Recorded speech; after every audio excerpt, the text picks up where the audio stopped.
Hello, welcome back to Sharmistha's lifestyle channel. আর আমার এই ভিডিওটা অনেক পুরনো, আমার পোস্ট করা হয়নি। শ্রাবণ মাসে যে ঝুলন পূর্ণিমা ছিল, সেই ঝুলন পূর্ণিমায় আমরা ঘুরতে গেছিলাম এটা গয়েশপুরে। ঝুলন পূর্ণিমাতেও যে এরকম দুর্গাপুজোর মতো প্যান্ডেল হতে পারে ফার্স্ট টাইম আমি দেখছি। দারুণ ছিল প্যান্ডেলটার, কালারটা এত সুন্দর কম্বিনেশনটা ছিল। দিনের বেলা যারা গেছে তারা কতটা বুঝতে পেরেছে জানি না, কিন্তু রাত্রেবেলা এই জিনিসটা ভীষণ ভীষণ ভালো লাগছিল। খুব সুন্দর প্যান্ডেলের কালার চেঞ্জ হচ্ছিলো। আমাদের লাইনে অনেকক্ষণ দাঁড়াতে হয়েছে, কিন্তু লাইনে দাঁড়িয়েছিলাম কেন সেটা বুঝতে পারছিলাম না। একটা সামান্য ঝুলনের জন্য এতক্ষণ লাইন দিতে হবে, বিরক্তই লাগছিল। তারপর যখন ভেতরে ঢুকলাম তখন আসল ব্যাপারটা পুরোপুরি বুঝতে পারলাম। ভেতরটা খুবই সুন্দর, একদম দুর্গাপুজোর প্যান্ডেলের মতো। আর ভেতরে চলছিল একটা শো, তার জন্য এই অনেকক্ষণ ধরে আমাদের আটকে রেখেছিল। ভেতরের প্রত্যেকটা মূর্তি খুব সুন্দর করে বানিয়েছিল, যেটা দেখতে ভীষণ ভালো লাগছিল। তোমাদেরও দেখাচ্ছি, চলো আস্তে আস্তে ভেতরে যাই। দেখো, পুরো মনে হচ্ছে না দুর্গাপুজোর প্যান্ডেলে ঢুকে গেছি। এটা দেখে অনেকেই আসছে যে দুর্গাপুজো, সেটাকে অনুমান করতে পারবে। দেখো, রাধাকৃষ্ণকে দেখিয়ে দিলাম। আর তারপর থেকে শুরু হচ্ছে এই ছোটো ছোটো যেগুলো সব মেলাতেই থাকে, শ্রীকৃষ্ণের লীলার কিছু কিছু অংশ, সেগুলো তুলে ধরেছে এখানে। জন্মাষ্টমী স্পেশাল হিসাবে এই অনুষ্ঠানটা করে এখানে প্রত্যেক বছর। কিন্তু আমি এই প্রথমবার গেলাম গয়েশপুরেও যে এত সুন্দর হয়, আমার ফার্স্ট টাইম দেখা এটা। ভীষণ ভীষণ মজাও হয়েছে এখানে। আর এই শোটাও বেশ ভালো হয়েছে, অল্প বয়সী বাচ্চারা করেছে, দারুণ করেছে। নাটকটা বেশ ভালো লেগেছে। দেখো, তোমাদেরও আমি পুরো দেখাবো। এই যে পুতনা রাক্ষসী। কাঁচরাপাড়ার মেলাতেও গেছিলাম, কিন্তু অনেক রাত হয়েছিল, যার জন্য পুরোটা কমপ্লিটলি কিছুই দেখতে পারিনি, হাফ হাফ দেখে চলে এসেছিলাম। কিন্তু এই গয়েশপুরের মেলাটা আমার নজর কেড়ে নিয়েছে, এত সুন্দরও হয়। এবার আমরা যেখানটা শো হবে সেখানে ঢুকে পড়েছি। একটা ছোট্ট ক্লিপ তোমাদের দেখাচ্ছি, দেখো কেমন লাগে।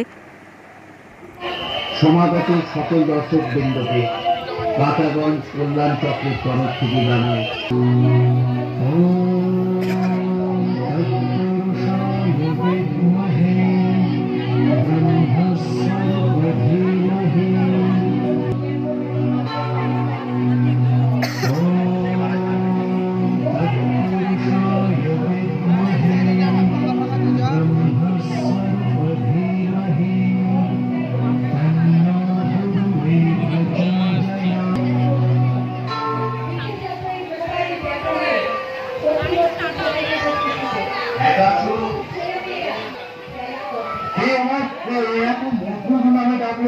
আমি প্রজাপতি ব্রহ্মা, বলো কি তোমার মনোবাসনা? প্রভু এসেছেন, আপনার অপার দয়া, আপনি আমার প্রণাম নিন প্রভু।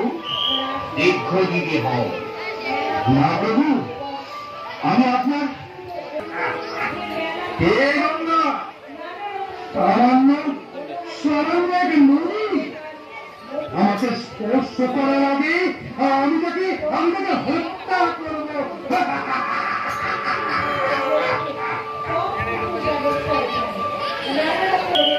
হে প্রজাপতি ব্রহ্মা, আমার প্রণাম নেবেন।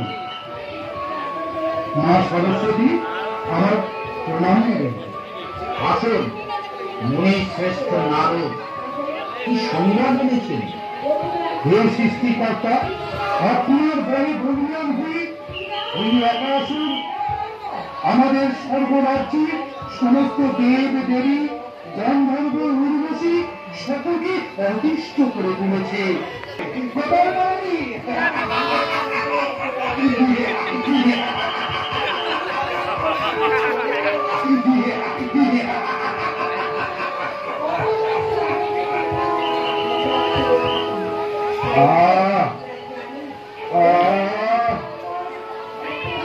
বড় ক্লান্ত লাগছে, এত যুদ্ধ। আমি বড় ক্লান্ত, আমার বড় তৃপ্তি, বড় শান্তি। আমার সারা শরীরটা কেমন শীতল হয়ে গেল। এত সুন্দর নদী কে কে তুমি আমাকে এত নির্মল করে দিলে? আমি গঙ্গা, একাসুর, তোমার সর্বক্লেশ, সর্বঘৃণা, সর্বক্রোধ আমি হরণ করলাম।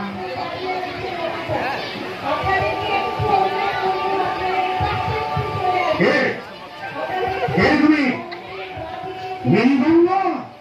ও বুঝেছি, তুমি তুমি আমাকে হরণ করতে এসেছো। প্রজাপতি ব্রহ্মা, প্রণামী মাতা।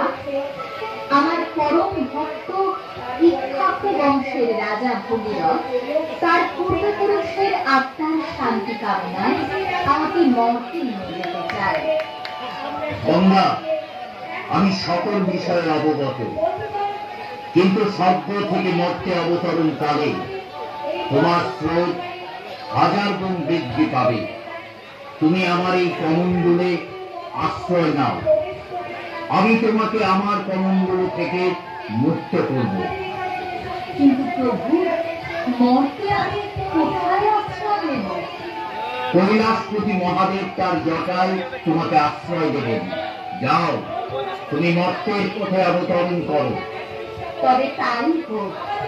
প্রণাম পিতা ব্রহ্মা, মাতা সরস্বতী।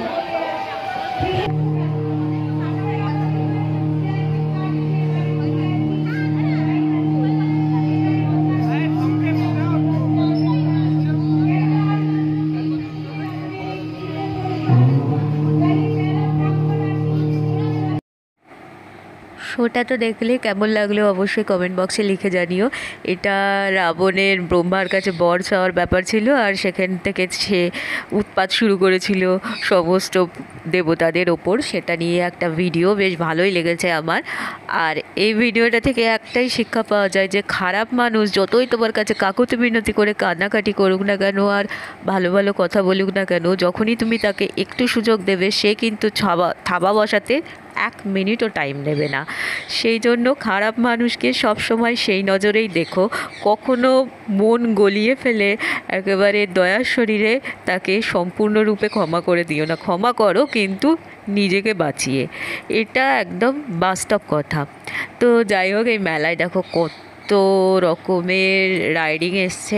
আমি ভেবেছিলাম উঠবো, কিন্তু একা একা কি ওঠা যায়? যার সাথে গেছিলাম সে তো উঠতেই চাইলো না, তার জন্য আমাকে আর এই সমস্ত রাইডিংগুলো চোখে দেখেই চলে আসতে হলো, ওঠা আর হলো না। আর এখানে মেলায় প্রচুর লোক ছিল, অনেক কিছু ছিল কেনাকাটা করার মতো, কিন্তু আমরা কিছুই কেনাকাটা করিনি। আর মেলাতে এলে তো জিলাপি, পাঁপড় ভাজা, নিমকি, সাদা সাদা যে গজাগুলো হয় ওইগুলো তো থাকেই, যেগুলো আমার খুব ফেভারিট। মেলায় ওই সাদা সাদা গজাগুলো লম্বা লম্বা যেগুলো হয়, কি জানি না কি নাম ওগুলোর, ওই গজাগুলো খেতে আর নিমকি খেতে আমার খুব ভালো লাগে। জিলাপিও ভালো লাগে, কিন্তু জিলাপি একটু নরম নরম ভালো লাগে, সবাই ক্রিস্পি পছন্দ করে, আমার নরম ভালো লাগে। আর এখানে না অনেক কানের এসেছিলো। সবচেয়ে বড় কথা হলো এখান থেকে আমি একটা কানের কিনে নিয়ে এসেছিলাম। কিনে নিয়ে আসার পর যেদিন পড়তে গেছি সেদিনই গেছে ভেঙে।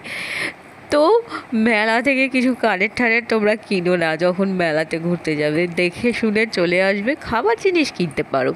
ফুচকার স্টলও বসেছিল, কিন্তু আমার এখান থেকে ফুচকা খেতে ভালো লাগেনি, বাইরে থেকেই খেয়েছিলাম। তো আজকে এই পর্যন্তই, আবার আসছি নতুন কোনো ভিডিওর সাথে। ততক্ষণের জন্য সবাই ভালো থাকো, বাই।